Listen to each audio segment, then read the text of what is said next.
Welcome back to Blackacre Ranch, everybody. Okay, so my name's Jeff. Today I wanted to kind of go over some of this progress we've been doing. We've gotten a lot of stuff done. We've rented a mini excavator, and of course, as you can see, I'm sitting next to our new gas tank. So anyway, keep with us and I'll let you know kind of what's been going on and what we've been busy doing.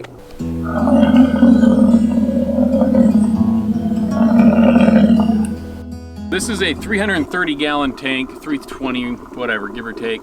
Just like the other one, this has all the unleaded. So this is going to fill up vehicles to all of our gas-powered equipment, from a gas-powered mower, which is the Deere mower, brush mower, just a little push behind, lawn mowers. It can be with weed whackers or other thing, two-stroke, anything like that. Although I'm trying to keep just ethanol-free kind of gas in there. But anyway, so this is for the ranch truck that we're also going to be getting, hopefully sometime soon.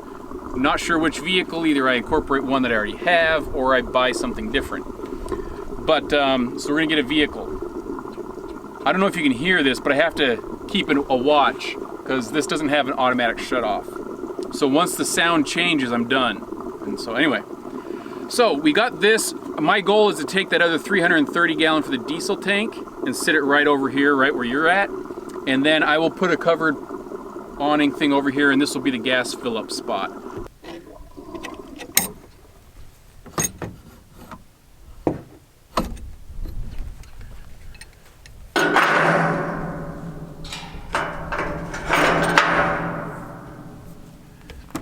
This used to be a bathhouse. It just had some toilets, some sinks. This is what was used for the camp that was here. I'm converting it to a gas house, if you want to call it like that. So probably not much different depending on what family you come from. So anyway, in the future, that's what's going to be here. I'm about halfway through my diesel tank, so once that gets down, then I'm going to move it over here. But I'm not going to move it when it's full and risk damaging the tank. So we're going to wait till it gets empty and then refill it after I move it. Tell you what, having your own gas tank really is amazing, actually. I don't have to go fight the crowds.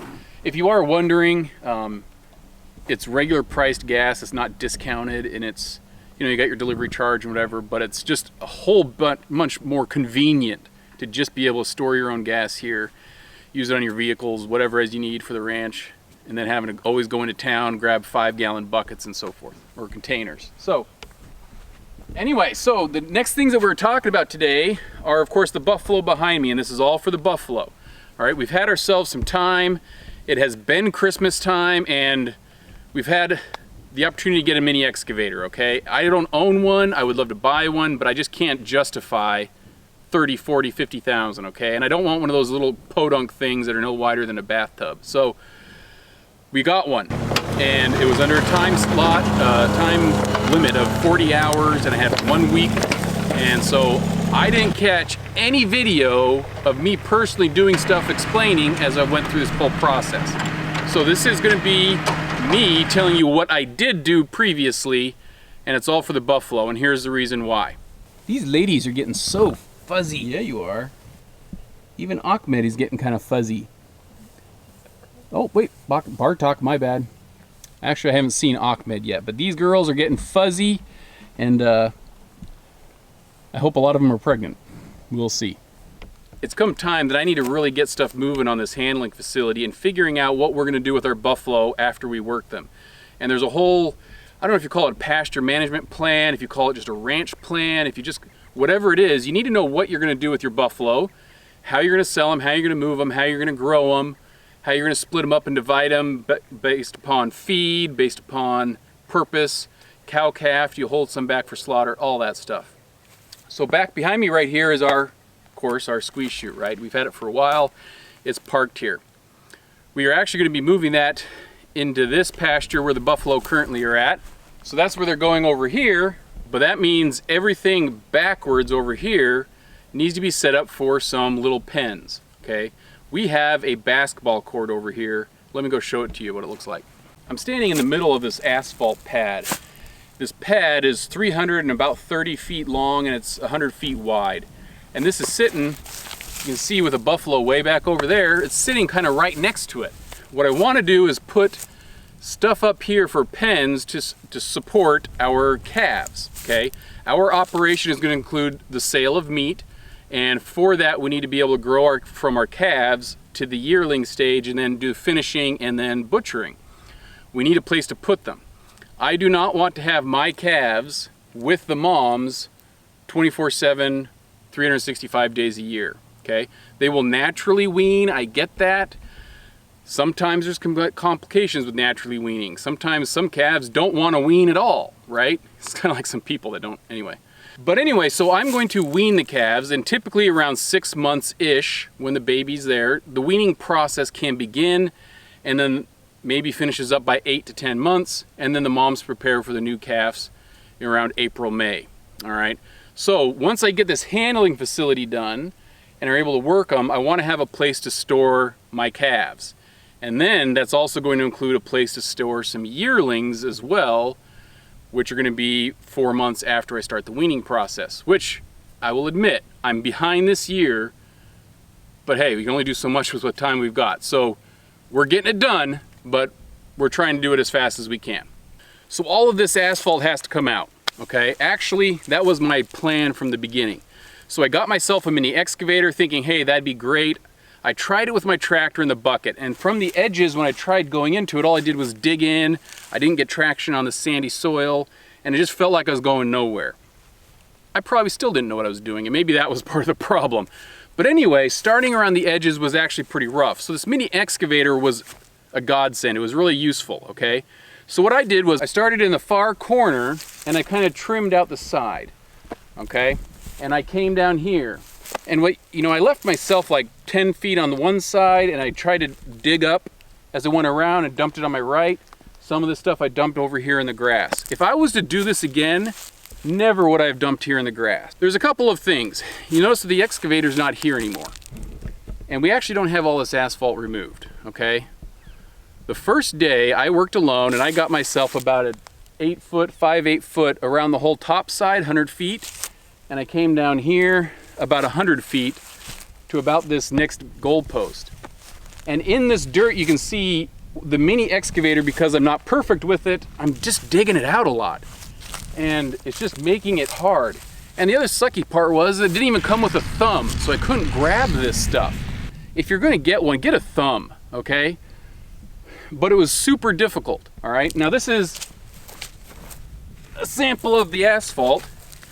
Now, I've got fairly decent sized hands. I'm not sure how big that is. Oh. Ah, if you haven't noticed, I got fire ant bites all over my arm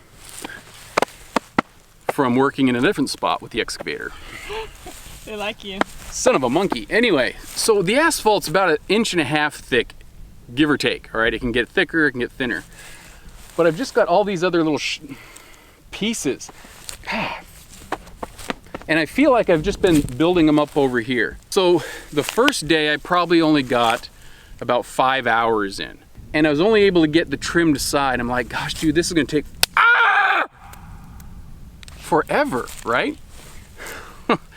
Freaking ant. Bit me too, you little prick. So it was gonna take forever, right? So I quickly realized, oh my gosh, this just isn't gonna work. And the other part was, it's just so bumpy and so dug up that I'm like, hey, there's gotta be a better solution. So the biggest problem actually doing this was the fact that I didn't have anybody clearing my debris. I kept burying all of my stuff. So as I'm dumping over to the asphalt to the right, as I'm clearing out the edge over here, there was nobody else there to move all this debris, okay? One person doing the excavator, if I'm clearing out a large space and it's just surface stuff, you really need a second person to just maneuver that stuff, okay? So behind me is a bunch of debris, okay? I got my second person, my son Grant, he started working the excavator on the second day, and I started clearing out tons of stuff with the tractor. I started taking loads of asphalt, burying it, and I was putting all this asphalt over in some depression areas over by the buffalo. This is where I'm putting all of this asphalt, okay? As I mentioned, the divots here, these are huge, and it just goes down, up, and that's why we angled our handling pen the way we did, was because I didn't want to have to angle and go through all of this, right? We're just piling these things through here. Once I get all this stuff filled, I'm gonna come back with a box blade. Never told you about that. And go back through here, but you'll see it on the tractor, and smooth this out. If you wanna know how deep this is, oh my gosh. So this is me on the top edge. And this is about a 6-foot pine tree sitting right here, okay? The ground is at least 3 or 4 feet below. Wow, that's a mother of a spider too. Holy bejeebers, Batman.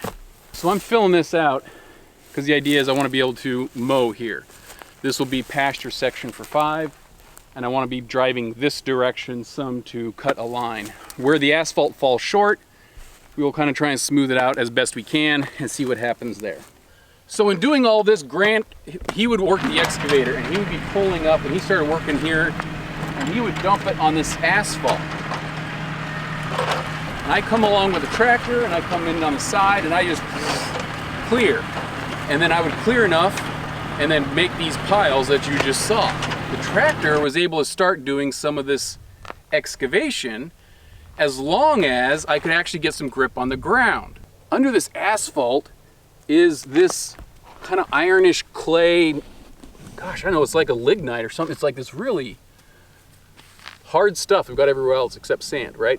So as long as this stays intact, my tractor is able to get some traction. And I've been able to get my blade just under this, and I can just plow right through and it just piles up, and I'm able to clear some stuff.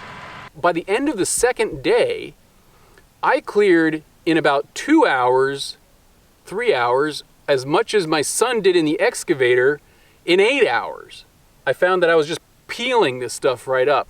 So we only worked 2 days and we got ourselves from right up in this area all the way out about 100 feet or more, all the way over to this spot right here. And so we only have this little section right here to do, and then we are equal with the post of the basketball court right here.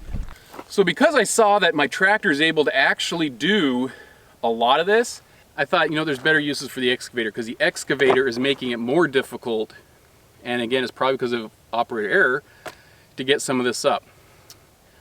That's one reason, but the second reason is we're actually not going to take away all this asphalt. So what we're actually going to do is clear off the rest of this asphalt just in front of this pile here, and then leave everything else back. This is about in line with the goal, all the way down. And we're going to make a fence line feeder. On the flip side of the asphalt, we're going to do the exact same thing. Okay, we're going to put a feed spot right about here, and this is where our calves are going to go, and that's where they're going to spend their first winter. So that's our plan. That's the glorious side of this. So we had the excavator 2 days. I rented it for 7, and for 40 hours, since I'm using the asphalt here, and after 2 days I realized it's better now to just do it with my tractor. What else did I do with the excavator? Ah, you ask, a good question. Let's go see. We thought the best use of our time would be to dig. And so over by our gas tank is a little hill that was up to the concrete that I thought would be good to address. This is a berm that's up here on the concrete and it drops down. And in my pucker factor on the tractor, as you're carrying hay and it tips you like this towards the fence, I don't like that. I also don't want to fill up with gas crooked. So I had my son one of those days come out here on the day 3 and start working this and trying to dig this out. And you know, he did a pretty good job. We're gonna have to finesse it with that box blade you don't know anything about and still smooth it down and get it closer and more flat, but he did some stuff and it was good and it was helpful for him to do it.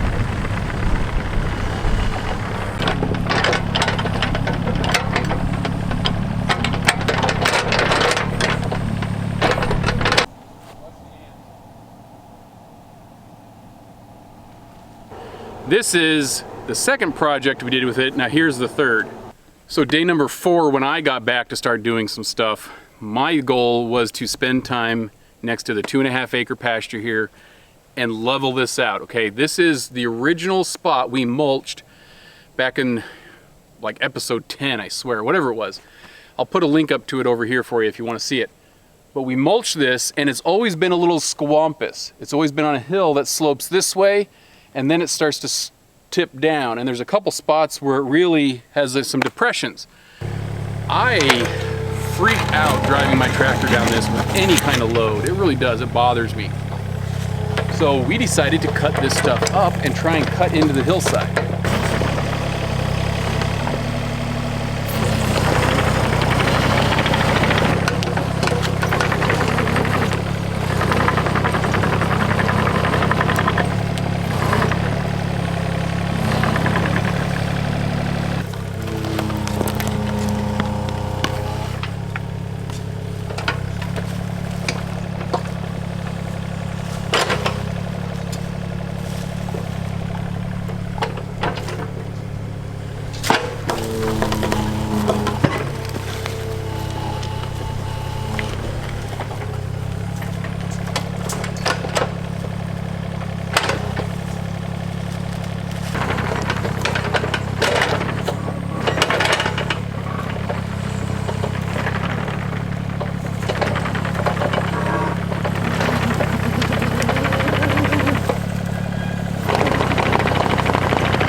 Now I did this pretty crudely, okay? Again, I'm not an expert operator here, but the goal was to try and come, slice down, and then fill in over here on the left-hand side, and then use the tracks and just compact it down. You can see from the soil, we got clay, we got other stuff. This dark stuff is actual soil from the mulching, right? So the mulching has been doing some good, it's been making dirt. I'm gonna come back over with a box blade, smooth it out a little bit. When it rains, I know it's gonna puddle. I know it's gonna have some erosion spots that are gonna start developing. I hope we don't get a torrential downpour initially until we can compact this down. But if you look at it, it's just so much more level. It's not perfect, but it's not quite the pucker factor it used to be. Let's go drive this sucker. All right, so on my truck I have a dash. Doesn't everybody? Anyway, I have off-road settings here, and it tells me my off-road degree angle. So right now I am a 1 degree down frontward and 3 to my left as I'm pitched this way. Okay, as I drive this, I'm going to look at this and I'll point out when I start hitting the steepest spots I can see and let you know what it used to be, hopefully. We're going to try and keep this as still as we can.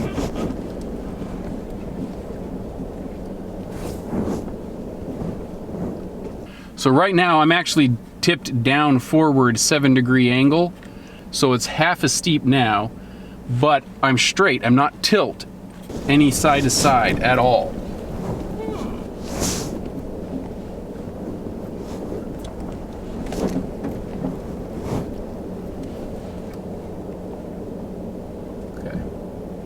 Now this is the steepest. The most tilted, I'm at 11 forward, which I wanted to slim out a little bit, not quite so bad, but I have no tilt to the left. So this in all I think has been pretty good. I still have a downward because I'm dropping off a cliff over here. It's gonna be down, but I have effectively taken out the tip to my left. So that was my main goal and my objective. Now let's see, of course, when it rains, if I still have all of this still here, but it's very clayed.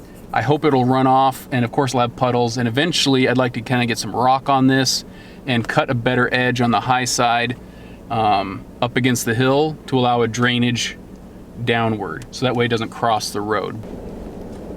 Yeah, so that's a 2 degree, 3 degree. Right, this is See, what now it this was. is what I didn't get. Yeah, this is. And this was actually not the part that bothered me so bad. Hoping to get them in that pasture pretty quick. You can see how level that is? Looks so nice. I just had to cut it away.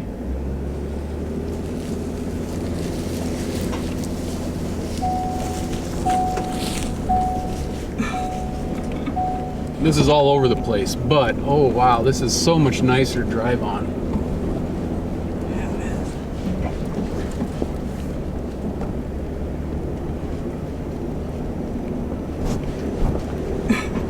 And why not end things here with a buffalo? They are so peaceful to look at, and they're doing good. So coming up here soon, we're gonna have to do another fecal sample test and check to make sure that the worming is gonna be taken pretty well. We're gonna cut it off here. Thanks for joining with us, guys. Here's the buffalo parting shot. Remember to like and subscribe. We've got a lot more coming up, and finishing that 2.5 acre pasture, as well as getting the handling facility built and these working pens over here with these feeders for the next pastures 4 and 5. All right, catch you guys later. Thanks, bye.